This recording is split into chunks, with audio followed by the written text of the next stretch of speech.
আজকের ইফতারে ছিল দারুণ মজার ভাতের পাকোড়া। অনেকেই আবার ভাববেন ভাতের পাকোড়া আবার কি, এই জন্য পুরো ভিডিওর সাথেই থাকতে হবে। আসসালামু আলাইকুম। এই তো ভিডিওটি শুরু করলাম আর কি রান্নাবান্না থেকে।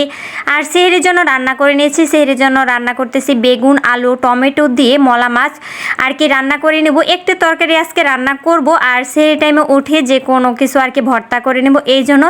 আর দেখতে পারতেছেন অল্প একটু তরকারি আর কি সবজি নিয়েছি, কারণ সেহরি টাইমে খেতে না একদমই ভালো লাগে না। যেহেতু দুইজন মানুষ অল্প একটু তরকারিতে কিন্তু হয়ে যায় আর ভাত খাওয়া হয় একদম অল্প পরিমাণ। প্লিজ আমার প্রিয় আপু এবং ভাইয়ারা যারা যারা ভিডিওটি দেখা শুরু করেছেন অবশ্যই লাইক দিয়ে, যদি ভিডিওটি ভালো লাগে পুরো ভিডিওর সাথেই থেকে যাবেন। আপনাদের ছোট্ট একটি লাইক আপনাদের মতো আরও অনেকের কাছে আমার ভিডিওটি পৌঁছে দিতে সাহায্য করে।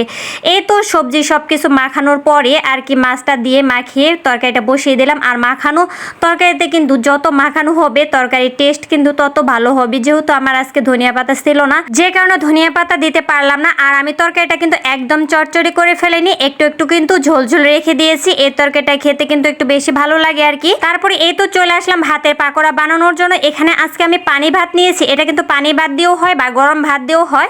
আর ভাত নেওয়ার পরে এখানে দিলাম পেঁয়াজ কুচি, কাঁচামরিচ কুচি, আদা বাটা, রসুন বাটা, মরিচ গুঁড়ো, হলুদ গুঁড়ো, ধনিয়া গুঁড়ো, জিরের গুঁড়ো, পরিমাণ মতো লবণ। তারপরে দিয়ে দিলাম একটু বেকিং সোডা দিয়েছিলাম, আসলে সেটা দেখানো হয়নি। 1 চামচ হচ্ছে বেসন, 1 চামচ চাউলের গুঁড়ো, আর হচ্ছে টমেটো সস, একটু পরিমাণ লেবুর রস, আর দিয়ে দিলাম ডিম। দেওয়ার পরে এই সবগুলো উপকরণ ভালোভাবে মিশিয়ে নিব।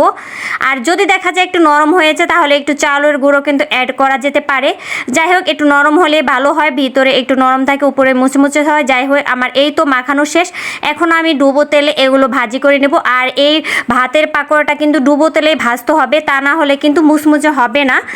আর যারা যারা ভিডিওর সঙ্গে আছেন ভিডিওর কোন অংশে কেমন হয়েছে অবশ্যই একটু কমেন্ট করে জানিয়ে দেবেন। আপনাদের মূল্যবান একটি কমেন্ট আমাকে পরবর্তী ভিডিও বানাতে অনেক অনেক উৎসাহিত করে। এই তো আমার কিন্তু এক পিঠ হয়ে গেছে, আমি আর কি উল্টিয়ে দিচ্ছি। দেখেন কি সুন্দর কালার হয়েছে। এটা কিন্তু খেতে অনেক অনেক মজা। যারা যারা এখন পর্যন্ত এই ভাতের পাকোড়া খাননি অবশ্যই ট্রাই করবেন। এটা কিন্তু সম্পূর্ণ আমার নিজের রেসিপি। আমি গত রমজান মাসে হঠাৎ করে কেমন যেন মনে হলো ভাত দিয়ে একটি পাকোড়া তৈরি করি, সেই যেই বলা সেই কাজ। আর ভাবলাম আজকেও না হয় ভাতের পাকোড়াটা তৈরি করে ফেলি। এই তো আর দেখতে পারলেন কি সুন্দর ইয়ামি হয়েছে, উপরে মুচমুচে ভিতরে নরম।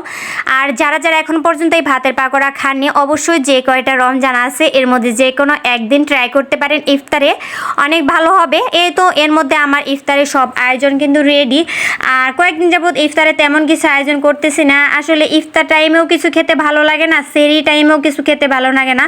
কার কার আমার মতো এমন অবশ্যই কমেন্ট করে জানিয়ে দিবেন। আর আজকের ভিডিও কিন্তু এখানেই শেষ করছি। যারা যারা এখনো পর্যন্ত আমার ভিডিওর সঙ্গে আছেন অসংখ্য ধন্যবাদ। আল্লাহ হাফেজ।